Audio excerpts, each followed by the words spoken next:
Step aside Al-Qaeda or Taliban. Evil's gotten a fresh coat of paint in ISIS. The only thing that's changed is the name. Now, this administration has gone to great lengths to ensure that ISIS doesn't tarnish the good name of Islam. Now let's make two things clear. ISIL is not Islamic.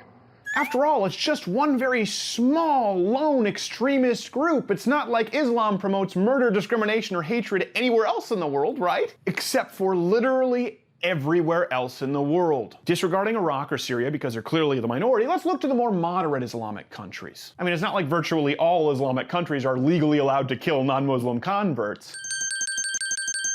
Granted, that could seem incriminating, but there are places like Pakistan that haven't officially sanctioned the death penalty, so there's that, though honor killings are still common and legal.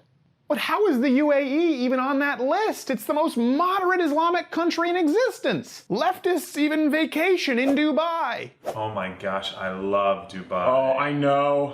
Turns out that even in Dubai, if you're Muslim and you try to convert, death penalty. That was a crazy night. Yeah, it was. So I'm thinking about converting to Christian. How did you think this was going to end? And what about women? Progressives and feminists alike have declared Islam to truly be a religion of peace. Of course, none of them live under Islamic rule because those broads would be speaking out of turn. And where could they live? Can't do Egypt because of the 91% genital mutilation rate. Can't do Saudi Arabia where women can't drive, vote, travel abroad, or enroll in higher education unless their hubby says so. Can't do Pakistan where literally thousands of women are killed every year in legal honor killings. But what can you expect for a group who make up a majority of hell according to Muhammad, sexism be upon him?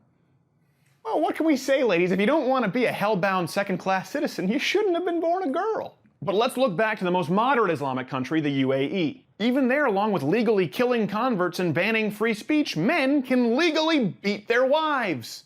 Step aside, Ray Rice. You've got entire nations in front of you. Gross human rights violations in virtually every Islamic country. Can you imagine if we try to incorporate Islamic law here in America? You'll keep your mouth shut if you know what's good for you.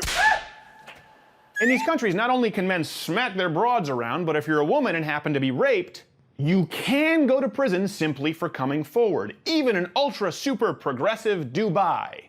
No, you don't understand. That guy tried to rape me. Well, maybe you were asking for...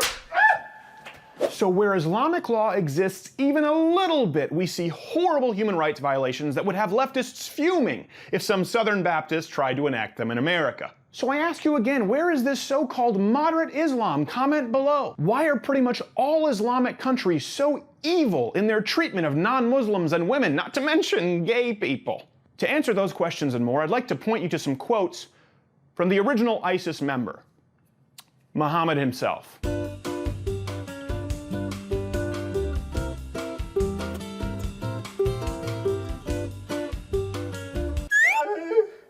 You didn't have to hit me so hard. I didn't even close my fist. It was still bad.